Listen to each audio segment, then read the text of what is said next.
Welcome, and welcome to the new era of Melanin Mysteries.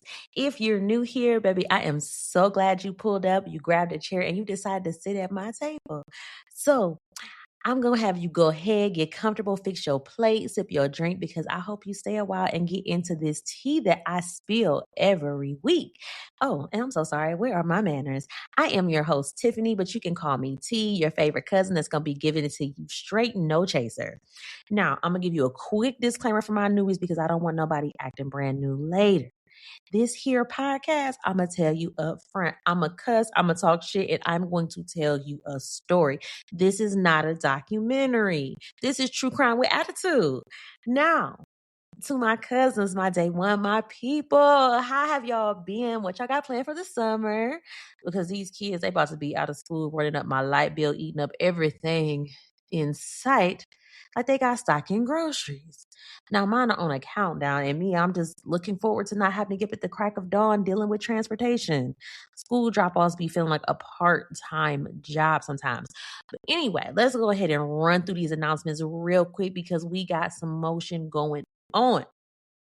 First and foremost, make sure you check out the brand new Melanin Mysteries website. It's super easy. It's melaninmysteries.com.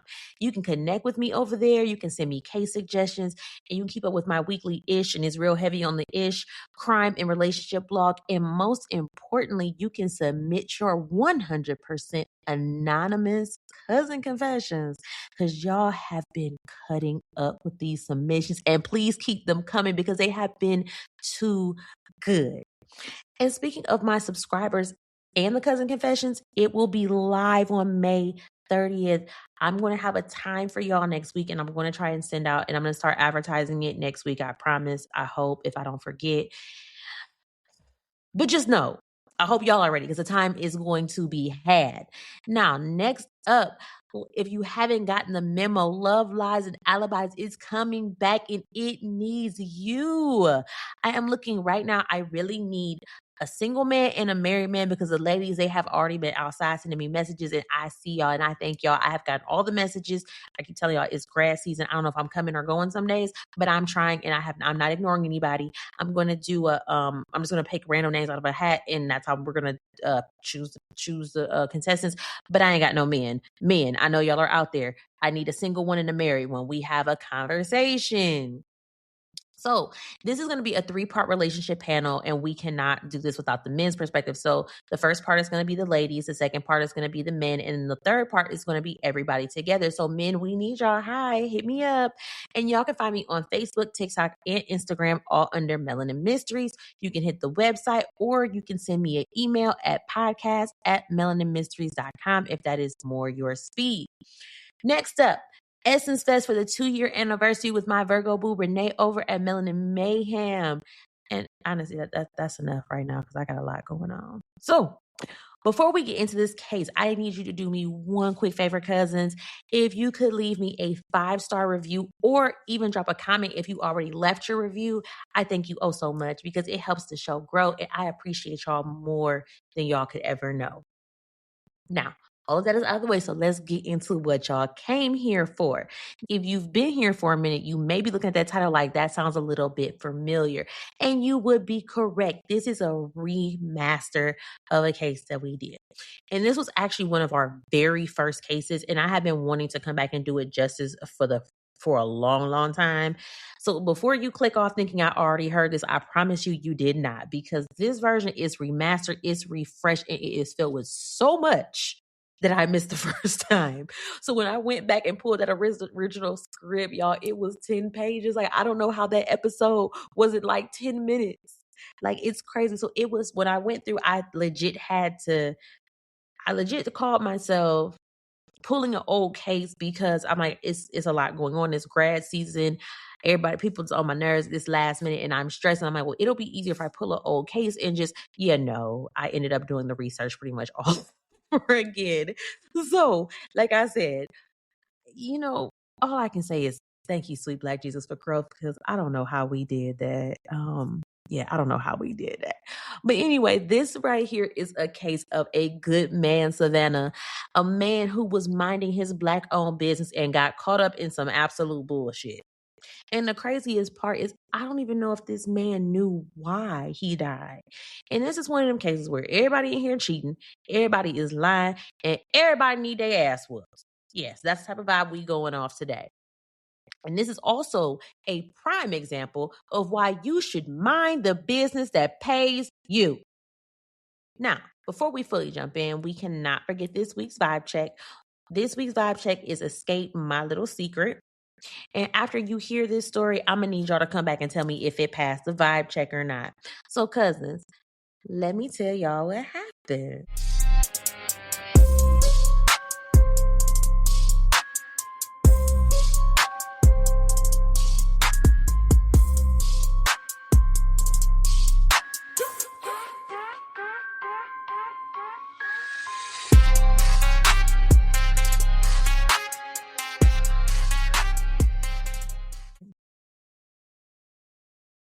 Now, look, when we got together, I was young, like the kind of young where you think love is forever just because it feels like it. And he was everything. He was my baby daddy. He was my husband, the man that I built a life with. We had 4 daughters. We had a whole family.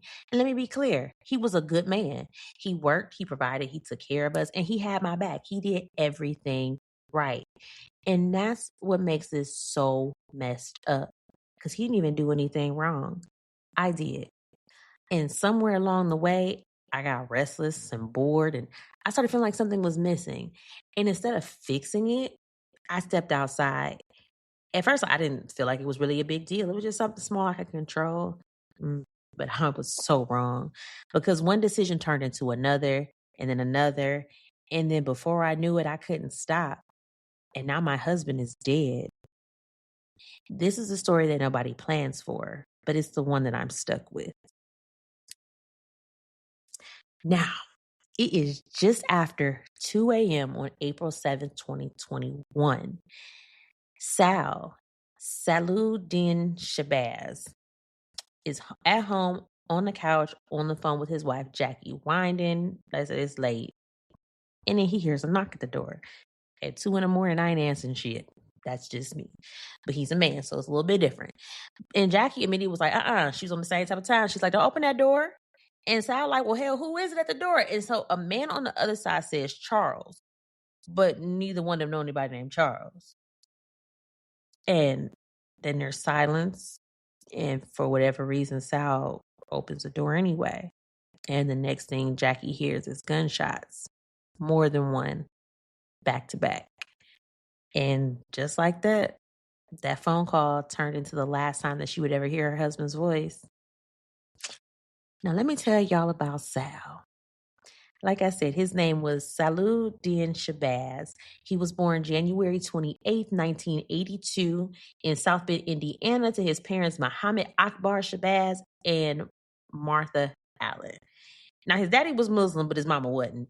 And I was a little confused because I don't know how that worked. So if y'all got examples, please let me know because I'm curious. I'm very curious. And Sal, he was the youngest of 4. Growing up, he was active in football and track. He graduated in 2001. But I gotta rewind this a little bit because in 1999, he had his first and only son, Amir, with her name is Siglinda Dozier. I think I pronounced that correctly. Sorry. So, he hopped on the daddy train early. But after high school, he still went to college. He played football at Grand Valley State University and then also at Minnesota State University. But, he was not no one-trick pony. He wasn't just into sports. He loved poetry too. And him and his brother actually wrote and produced a whole album. I'm loving it. So by 2007, he ends up marrying Jackie. Everything says she was his high school sweetheart. Now, timeline was the baby mama. I don't know. And respectfully, that ain't none of our business, and we ain't gonna talk about it, but I don't know. And that same year, they have their first daughter together. And like I said, Sal was about his business. He decides that he's going to enlist in the United States Army because at the end of the day, he's thinking about his family, stability, the benefits, making sure everybody is straight. Because listen, one thing the military is going to do is they're going to take care of you with medical, housing, moving your family. They're going to do all that. And I would know. I had a very, very brief stint as an Army wife. And I mean very brief.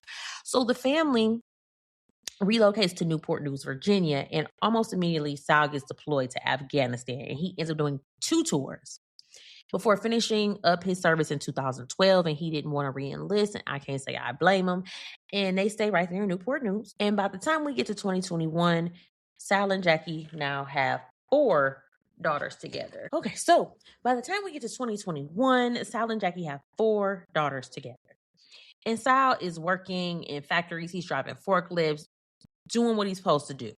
Now, from what I could find about Jackie, it looks like she had been a stay-at-home mom for years, but around 2018, she decides she's going to step out and get a job with the United States Postal Service. And you know what? USPS is exactly where all the bullshit started. And it ended with Sal dead. Now, back to that night, Jackie wasn't even at home. She was, because like we said, she was on the phone with him. She was actually at a hotel with her daughters, and we'll get into why she was at the hotel in a bit.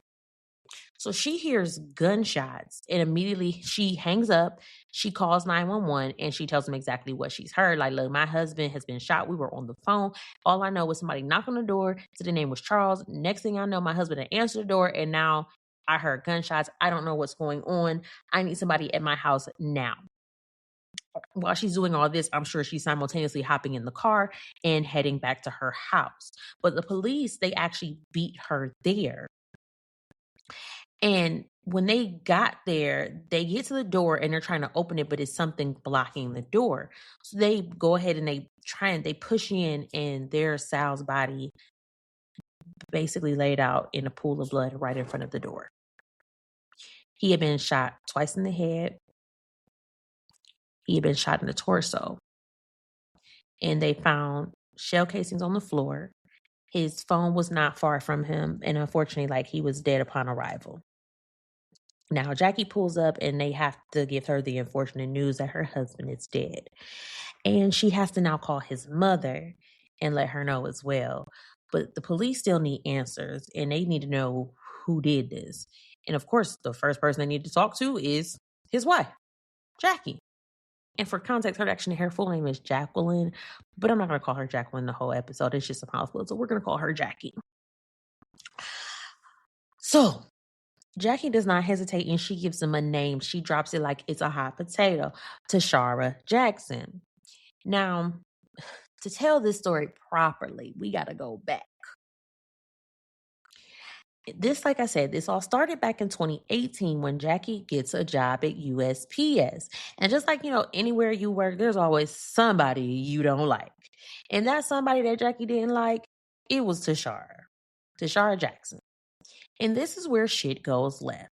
So like I said, we know Jackie and Sal are married and they got 4 kids. But, Jackie ain't never been outside. She been a mama. She been a stay-at-home mom. She's been doing what she needs to do as a wife. And then, at work, she done got real comfortable, and she gets her little work husband named Christopher Carter. And we're not going to go sugarcoat it. I'm going to tell you exactly what Christopher was. He says we're going to call him Side Dick Chris, okay? And Side Dick Chris, he's married. He is. Yep. So, like I said, Side Dick Chris, he's married. So we got 2 married folks. Doing something they ain't got no business doing. But anyway, they didn't know their business for the most part. But let me tell you who Side Dick Chris is married to. He is married to Tashara's best friend. So to Tashara, this shit is personal. And the affair actually gets exposed because Tashara, she this nigga ain't about to be playing around with my best friend feelings, and I ain't gonna say I'll hold her. I'm gonna do the same thing. You cheating on my best friend, I'm telling him, and I'm not holding your secrets. And it gets back to Jackie, that Chris's wife has found out about their affair. And she you know us women, we start putting pieces together, because when shit ain't adding up, we need to know what's what. Shit ain't adding up, we put on the calculator. And she figures it out that it was Tashara who told Chris's wife. So Jackie, let me tell you something. And this is allegedly. She told Tashara, I don't think it was nice. She said, mind the business that pays you. And from there, like I said, the whole situation just started to escalate. They had verbal arguments. They get into physical altercations. Y'all got police reports being filed. They got the union involved. Schedules is getting changed. Like, come on. We are at work. Don't y'all know workplace etiquette? And you got, like, I mean, sure you funny, but y'all got a job with benefits. Like, the post office used to be, like, the job to have. Like, I remember it used to be so exclusive to get in. I don't know what happened now, but it used to be so hard to get in the post office. Now it's just a mess. But anyway, workplace etiquette, act like y'all got some sense. I'm not about to be acting a fool with the people who cut my check, because I need my check. Now, look, at one point, Tashara said Jackie was messing with her mail, trying to mess up her mail routes. And this is why I say these packages be missing, because y'all down there fighting instead of delivering my shit. I got a problem with that. And this goes on for years. So he said, we're in 2021 now. And let me tell you about Jackie and Side Dick Chris. They is just messy with it. Like, they out in the open. They going on dates. Like, the city can only be so big now. Come on, they out with no shame. And you know what? It get back to Sal. And instead of that man losing it and yanking her up and doing what he didn't do that. He really just kept it moving. I ain't gonna lie, he better than me. Absolutely not. Maybe he thought it was a phase. Maybe like he was just like, we got together when we were young. I don't know what he thought, but he was real chill about it. But either way, I say he's trying, and he like, maybe he was like, let me plan a trip. He plans a trip and books him a flight to Vegas. My type of man.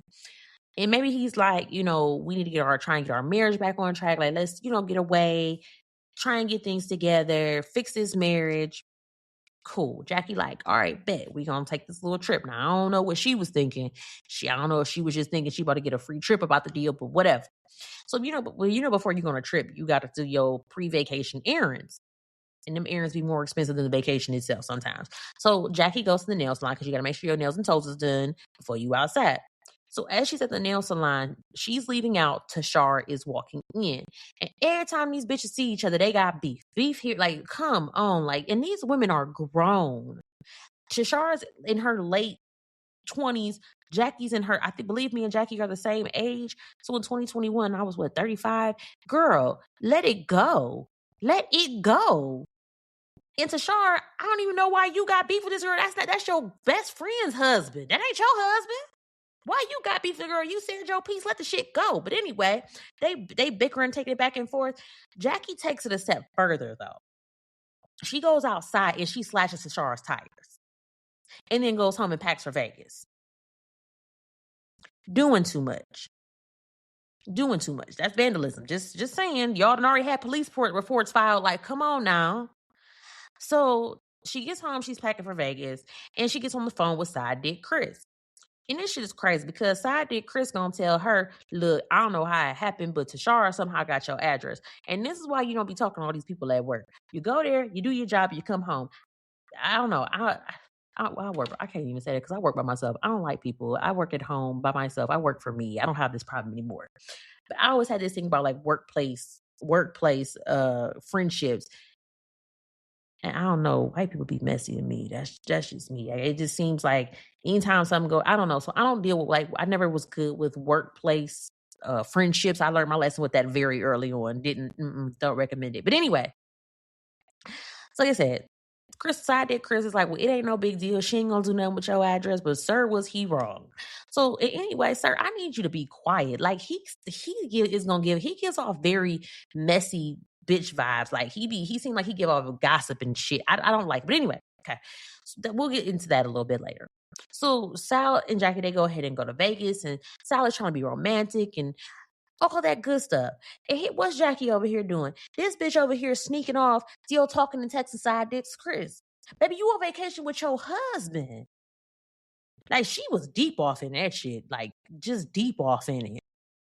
So anyway, they come back from their trip or whatever. And when they get there, Jackie's car is towed the fuck up. Her tires were slashed. Whore was spray painted all across it. Somebody put a Snickers bar in the gas tank. I'm done. I don't even know what to say. But anyway, Jackie already knows who did it. She knew it was Tashara. She like, it ain't no way that this was anybody else. And again, I see where it has escalated to where y'all got beef, but again, this is not side dick Chris is not your man. He is for everybody. So allegedly, Jackie sends a message on Facebook to Tashar, talk about don't leave Newport News. Because word on the street was Tashara was tired of the drama, which I'm glad somebody was tired of the goddamn drama. And she actually put in for a transfer to go to Florida. I guess she was just tired. So I can't say I blame her, but the shit has already gotten out of hand. Because like I said, this whole situation did not have to happen. And here comes side dick Chris again with his, like a bitch, spilling some OT, talk about some, hey, I heard Tashar gonna be at Harpoon Larry's tonight because she having a going away party. Nigga, you was messy as fuck. Messy as fuck.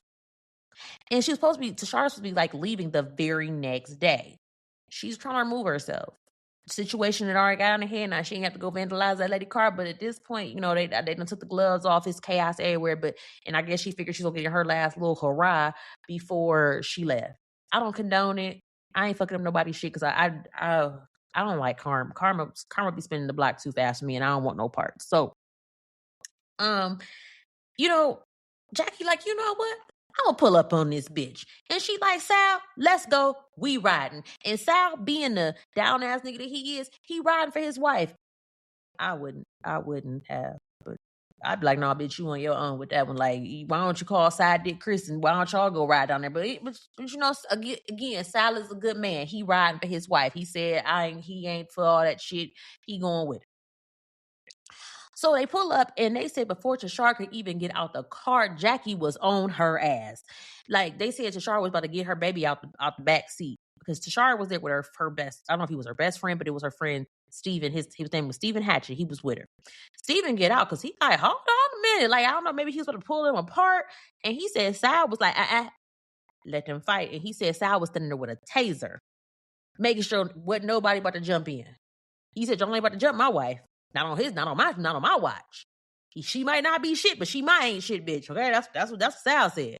So Tashara over here yelling, "Go! Somebody go get my gun! Get my gun!" You know that ain't never a good thing when somebody yelling, "Go get my gun!" But I mean, she's trying to get the bitch up off of her. But that's how things go left.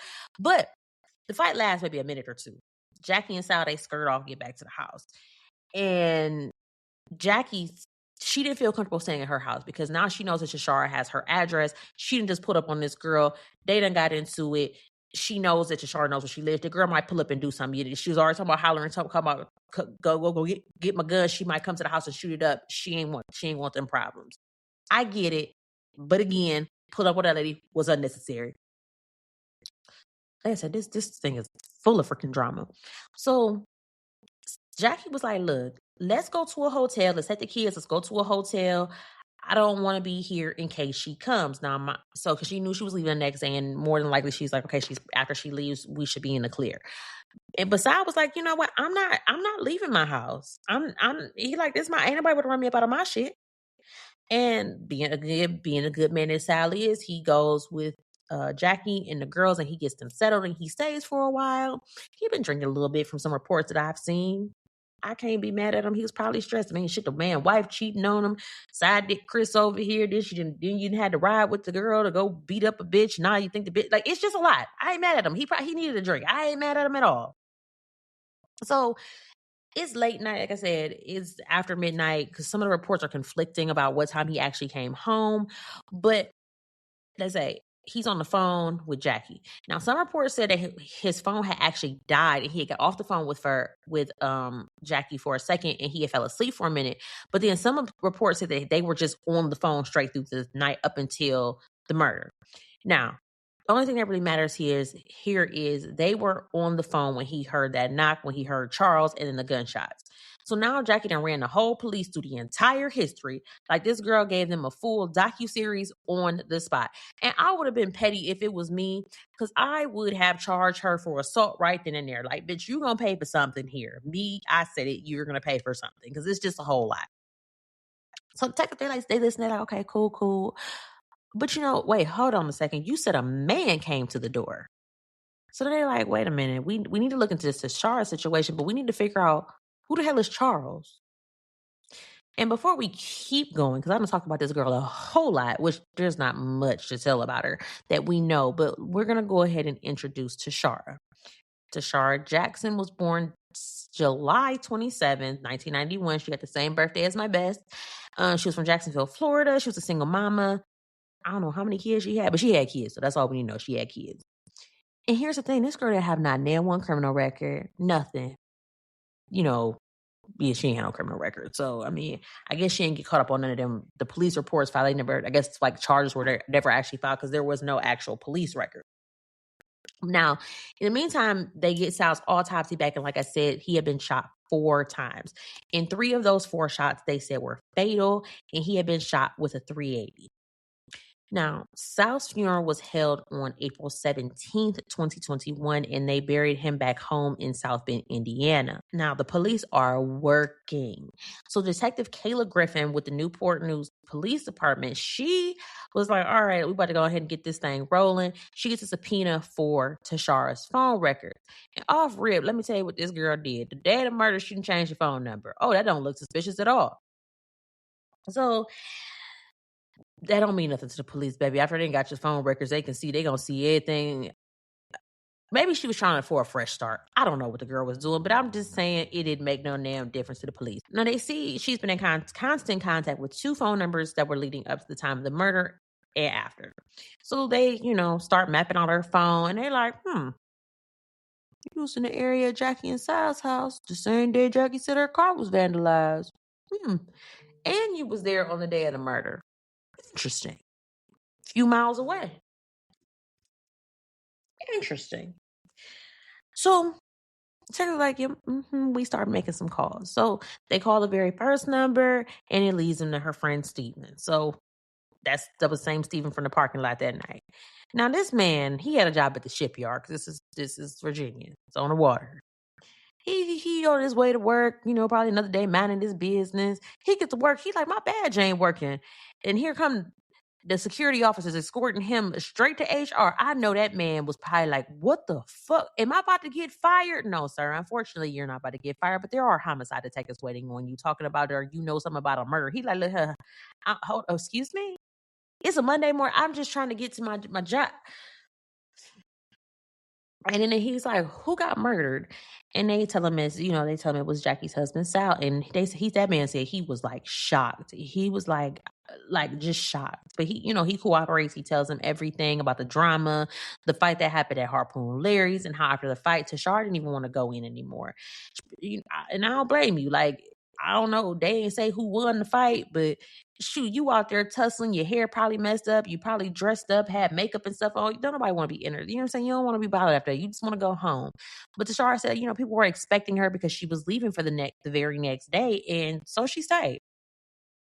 And then he said after that, she dropped him off at home. So he just assumed that, she went home. And they dig into Steven's background and everything, and he was eventually cleared. So that was that. But while all this is going on, like I said, there was a second number. So they get the second number. They dig into that one. Leads back to a man named Jeremy Petway. Now, before we even get into Mr. Petway, Mr. Jeremy Todd Petway, we got to talk about the interview that the police had with Sal's mama, because, baby, Miss Martha, she was not here to play with nobody's or protect nobody's feelings. Because let me tell you what she said when she got in that interview. First thing she said was, let me tell you about my son and his marriage. She said that shit was toxic. She said Jackie and Sal had problems before they even got married. And I told y'all, they said Jackie was a firecracker. Martha was like, let me tell you something about Jackie. She was like, Sal didn't take Jackie to the senior prom. And do you know what this girl did? Because she was mad. She slashed his tires. Do you see the pattern? Now, let me tell you something. Tires in this economy, tires always been expensive. They ain't never been cheap. Don't be slashing my goddamn tires. And she said this was not a one-time thing. Jackie had a history of tearing up shit when shit didn't get to go her way. How old are you? And Martha brings up another incident and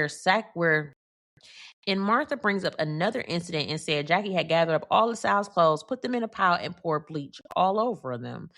I said, oh, so you just woke up and chose destruction today, huh? I couldn't do it. And I'm very curious to hear the reason behind she poured bleach on all his clothes. Now I gotta go and replace all. See, yeah. And Martha said for real that Sal was tired and he just wanted to let the situation go. The man just wanted peace. And I don't blame him. Like all that toxicity and chaos, don't nobody got time for all that.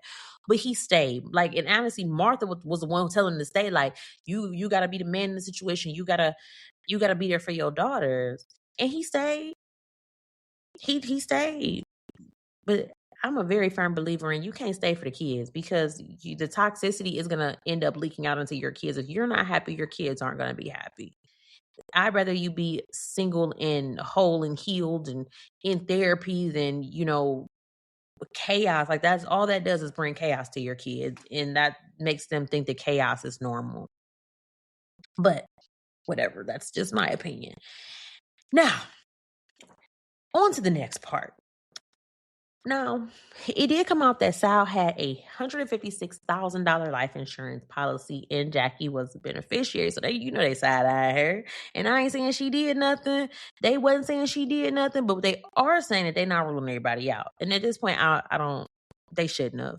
But now anyway, we're going to get back to Jeremy. Because, they was looking at, because, Jackie was the wife. They always looking into the spouse first. So, yeah, I'm just throwing that out there. Now, like we said, that second phone number had led straight to Jeremy Petway. Oh, let me tell you about Jeremy Todd Petway. He was born May 17th, 1980. He was a former Marine. He was a veteran. We don't know that much about him. I think he was married. I can't 100% confirm that. I think I found his wife, but again, I don't even want to say. But what we do know is when detectives subpoenaed his phone records, let me tell you about that. They subpoenaed his phone records. They lined his phone records up with Tashar's phone records. Now, mind you, we said they've been talking like crazy. Mm-hmm. And they noticed on the night of the murder, the phones are together. And, they do a little map out trace of the phones. And yes, it's shown going towards the direction of Sal and Jackie's house. Now, so they have the phone records. So they're also going to cross-reference these with surveillance videos. They're pulling surveillance. They pulled them up at two different major intersections in Newport News, going in the direction of Sal and Jackie's house. So you got your phones moving that way, the cars moving that way at the same time. Now, a few minutes before, about 20 minutes before the murder, both of their phones actually just go completely radio silent. So they probably either put their phones in airplane mode or they turned them off, whichever one, I don't know. But then they also had surveillance footage from a neighbor's Ring camera. And the camera actually picks up that same SUV on South Street. It's about 100 to 200 yards away from Sal's house. It sits there for a minute. A person gets out, a man gets out, walks to Sal's house, said something, and you see them come back to the SUV. SUV leaves, same route, back to Jeremy's house. Now, look, Jeremy lived by an elementary school, right? If this ain't just a crazy twist. So it just so happened that a Newport News police officer actually lived right by Jeremy's house. And he had a Ring camera footage. So they were like, hey, can we get that footage? He's like, sure. Yeah. Catches Tashar's SUV on the footage and catches Jeremy getting out of the car. Again, so you can't. It's just lining up just so well. The phones, cars, the foot traffic. This is so messy and badly coordinated. But by the time they figure all this stuff out, Tashar is gone. Sis had left. She was in Florida thinking that she probably thinking she got away with everything. Nobody knows anything. She's, settling in, getting her kids transition, I'm sure. So even though she's not around while all this is unfolding, that did not mean that girl's out the mix. Like I said, they got our phone records and they're still paying attention to everything that's going on. And these two dumbasses are still texting back and forth. Y'all, I'm sure they didn't know the police is all in their business like this because ain't nobody said nothing to them. So they probably like, okay, we might be in the clear. Why are these people over here talking about they Bonnie and Clyde and he's her protector and all type of bullshit? But I need y'all to hold on because we need to visit this whole Bonnie and Clyde type situation. I am tired of Bonnie and Clyde. Because first of all, did y'all know that Bonnie and Clyde was broke? And I mean dead ass broke. It was during the Great Depression. They was Dusty eating beans out of a can, robbing banks. And they got shut the fuck up and died in the end. Why would y'all aspire to be that? I don't like beans. I'm not eating beans out of a can. Just say I got a man. Absolutely the fuck not. But anyway, if you ain't caught it yet, yeah, Jeremy and Tashara was messing around too. And like I said, I'm pretty sure that man was married. I guess I feel it in my spirit that's his wife. But I can't, I don't know. And I ain't want to just ask. But anyway, everybody out here cheating, trifling. This is why my packages is late. Shit is missing because y'all down at USPS screwing on company time.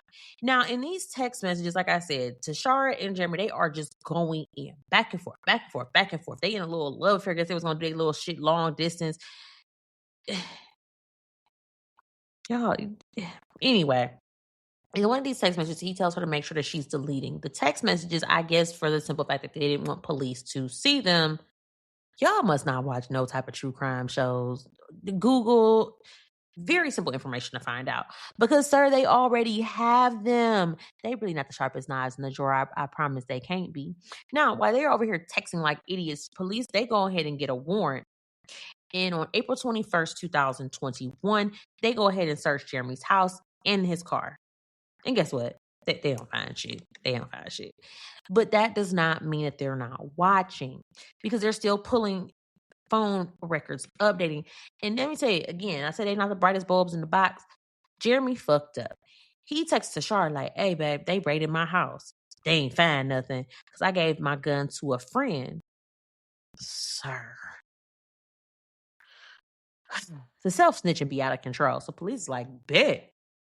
He said he gave the gun to his friend Malone. So on April 22nd, 2021, like they are wasting no time. No time. This is only 20 days in. It's not even full 3 weeks. They are wasting no time. They are not playing. They got another warrant to go to the home of Ada Malone and search the house. And boom, they found a .380 caliber gun in the safe under a bed. Now remember, that's the same caliber that was used to kill Sal. But look, let me tell y'all something else. Why was Jeremy there at the house when they did that raid too? At Malone's house and police club, they just went ahead and just slapped cuffs on him. All right, sir, let's go ahead and go on down to the station. So he was charged with first-degree murder, conspiracy to commit murder, use of a firearm in the commission of a felony, use of a firearm in an occupied dwelling, and they gave him no bond. Now, I'm not saying nothing, but I am saying, what woman letting you stash a murder weapon in her house if y'all ain't screwing? I'm just saying. I could be wrong. Now, forensic evidence comes back and it confirms that .380 was the gun that killed Sal. So it's not a maybe or a possibility. It is a fact. And the fact is that Jeremy is cooked. So now all that's left is they need to find Tashara. And I know she for real, she had to feel it coming because, she probably calling Jeremy. He ain't answering, text message. She probably knew they was on her. But then again, maybe she not. I keep telling y'all she ain't the brightest bulb in the box. So let's say the jig is up. So the detectives actually tap in with Steven. They like, look, can you help her? Can you do a solid, help her, help us get her here? Like, can you, help her, maybe convince her to turn herself in? And he said he called her and he was like, hey, these detectives want to, speak to you about a murder or whatever. And I said, I'm sure she knew. I'm sure she knew it was coming, but because it took her a couple of days to get her things in order, I'm sure she probably had to get her kids, situated and all that. But she pulls up on April 27, 2021, and she turns herself in, and she got charged with first-degree murder, conspiracy to commit murder, and of course, you already know there was no bail. So they do go ahead and sit her down for her very first interview, and what does she do? Not a damn thing. She says she ain't had nothing to say. So Texas like, okay, cool. They let her sit there for a little bit. I think, they use that mind tactic on you. So when they come back a little later, they're like, hey, we're play the nice cop. And they're like, we really just want to get your side of the story, see if we can help you out somewhere. I ain't talking to y'all without my attorney present. And at some point, I guess she probably figured like, damn, the jig is up. She probably knows she going to jail. So she just like, let me tell y'all my side of the story. So she runs it down about the drama, the fights, everything that happened, how Jackie pulled up on her at Harpoon Larry's, and she was just trying to get away. But she was like, look, after that party, I hit the road immediately. And they're like, oh, really? She was like, yeah, like I was just so frustrated and I just wanted to be out of here. So I just got in my car and I just left. And then they was like, well, Jeremy. And she was like, oh, yeah, Jeremy, he's a coworker. Like, we cool or whatever. A coworker. Okay. You was just this man's Bonnie to his client in the text message. They was like, okay, and they start dropping evidence on this girl. They start giving her text, videos, phone records, all that shit. And baby, when I tell you her story didn't just crack, it shattered. This girl backtracking so fast, you would think she was training for the Olympics. And then suddenly she was like, oh, you know what? I actually was there. I can't really tell you why I went to Sal and Jackie's house. I mean, ma'am, we already know for the first time you was there. Now you went back a second time and you don't know what was you about to do. And she like, look, I didn't know he was going to kill Sal. He just told me to stay in the car and he would be right back. And you just stayed? And she said he came back a few minutes later and they ain't talk about nothing. I guess they just got in the car and she ain't asked no questions. I mean, who did you think was in the house? Like, no questions were asked? So she says she just dropped Jeremy off and she keeps it pushing. Now, hold the fuck up, because I just need to clarify this. So you mean to tell me that you drove to somebody's house in the middle of the night, your man get out, he come back a few minutes later, and you don't ask no question? You ain't got not a question? You don't want to know why you breathing hard, why you rushing? You ain't got nothing? Please, I don't believe it. I don't. And detectives is like, you know what? Yeah, you deep in off in this shit, because ain't nobody that goddamn clueless. And now both of y'all dumbasses. Are sitting here with homicide charges on first degree. They're sitting there with no bail. And both of these dumbasses decide, well, yep, we're going to go ahead and go to trial with all this evidence. Like, Virginia taxpayers ain't got bills to pay. Why are we wasting taxpayers' dollars? So first up was Jeremy's trial. His trial starts November 16th, 2021. And for a second, it looked like he might have gotten lucky. Now, let me just put a few things in there about what happened. So Jackie was called to testify at the trial. Of course, makes sense. And the defense is like, he gets up there and he like, do you feel any shame? Sir, can we talk about the fact that this man is dead? And you up there interrogating his wife. Like, I mean, I know she wasn't shit as a wife and she's the reason her husband was dead, but have a little mercy on a woman up there, okay? Just have a little mercy. So basically his defense was, it wasn't my client. It was Side Dick Chris that did it. She was trying to get that life insurance policy and she had Side Dick Chris do it. That's what happened. So how y'all explain them videos? But that was the story and they were sticking to it, right? Now, like I said, it looked like he might have got a little bit lucky on the first trial because after the 3 days when his trial was done and it went to the jury, they actually ended up declaring a mistrial. So the jury deliberated for 6 hours, but they come back and they're like, we stuck. They could not agree on first degree murder, use of a firearm, shooting into an occupied dwelling, but they do agree on the conspiracy to commit murder. How? I'm confused. How are we have them plotting y'all have surveillance footage of them in the car. We have the gun. We have the text messages. Where's the confusion coming in at? Where's the confusion coming in? I'm very confused. So the judge, he goes ahead, he locks that in and he hungs the jury on the rest. Okay, whatever. Now here comes his attorney, the defense attorney, James Ellison, talk about, I was hoping for a full acquittal. Sir, they have the gun. Then he gonna say there was more than enough reasonable doubt. Where is it? Can you show me? Can you put a PowerPoint presentation on it? Point to it. I'm slow, apparently. Is the reasonable doubt in the room with us, sir? I really need to know. And then he says, I'm disappointed he just can't move on. Move on to where? To what? General population? I have so many questions. I mean, this lawyer, I ain't gonna hold you. He was fighting for his life, but goddamn. So anyway, at the second trial, pretty much they present the same exact evidence. And at this trial, the jury got some sense and they find him guilty on everything. Like they should have the first time around instead of wasting taxpayers' dollars. But anyway, at sentencing, his defense tries to play the PTSD card because Jeremy had been in the Marines for 20 years. He did 48 months in Iraq. And listen, baby, we respect the service that you did. We respect that. But now I don't respect you at all for what you did, because that does not give you a pass to plot and execute a murder. Because let's just backtrack for just a second. You don't know who you was rolling up on.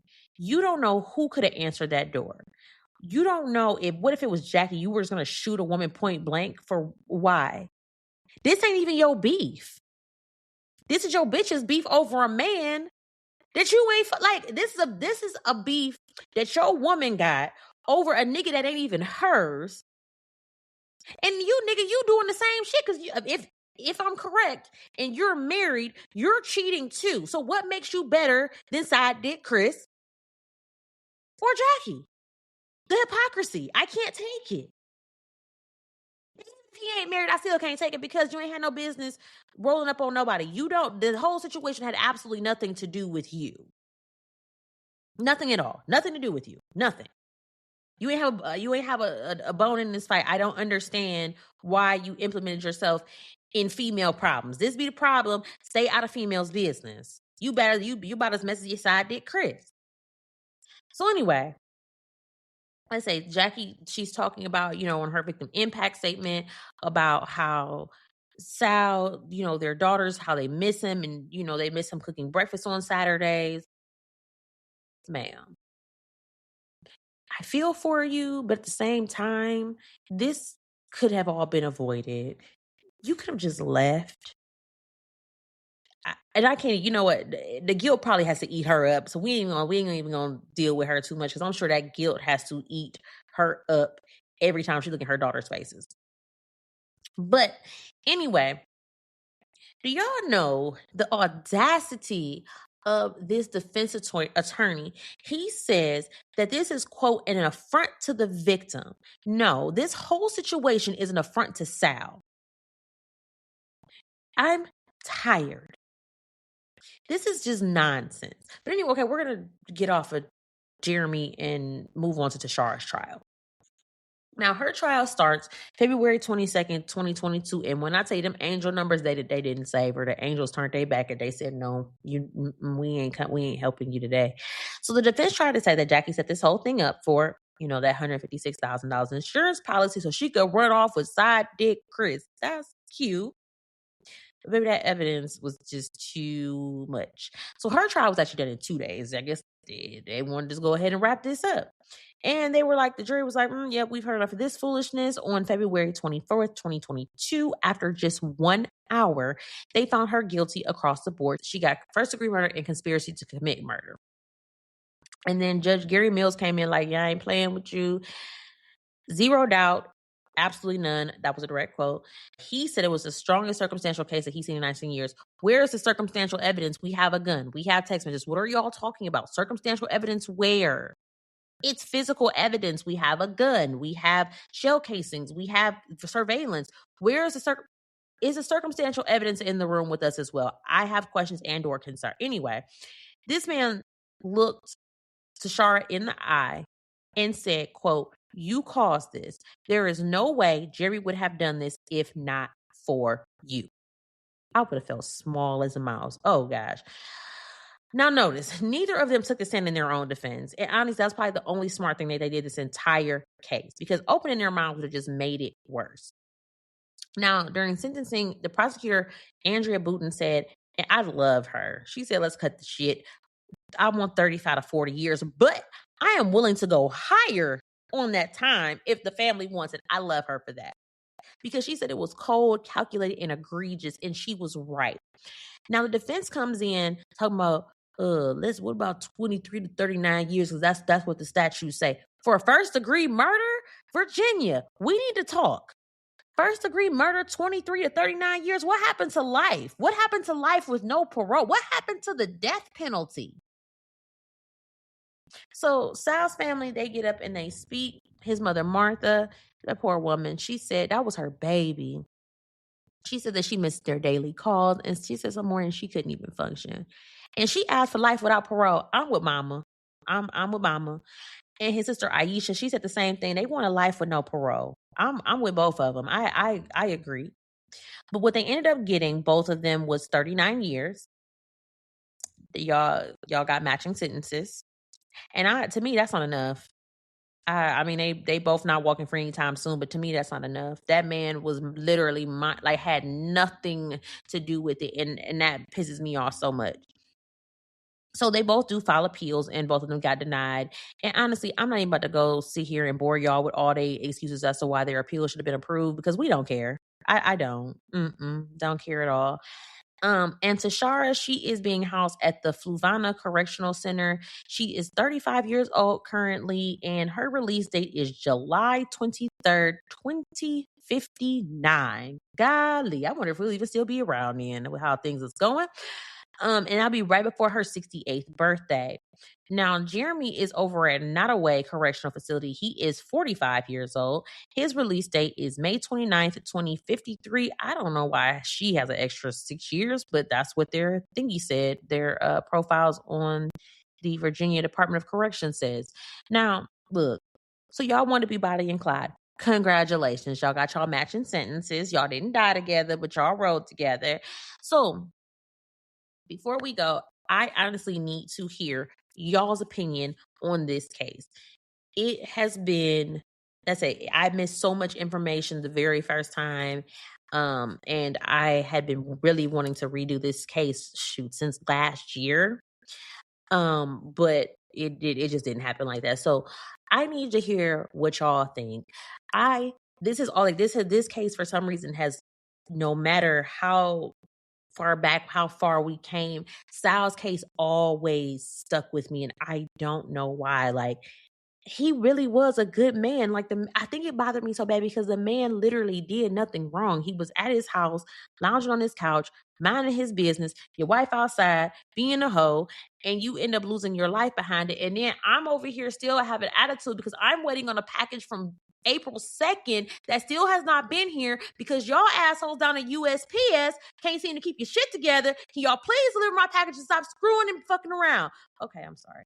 But anyway, did the song pass the vibe check? Let me know. I need you to drop a comment wherever you're listening or come talk to me on social media. You can join the conversation over in Love, Lies, and Alibis Facebook group. Y'all already know it's a private discussion group, so come ready. And you can also find me at Melanin Mysteries Podcast on TikTok, Facebook, and Instagram. And listen, before we go, please stop trying to be Bonnie and Clyde because they was broke, they was on the run, they was eating struggle meals, and got shot the fuck up at the end. That is not relationship goals. I need y'all to be regular, be safe, mind your business, stay alive, because at the end of the day, hearts break, but alibis don't. See y'all next time.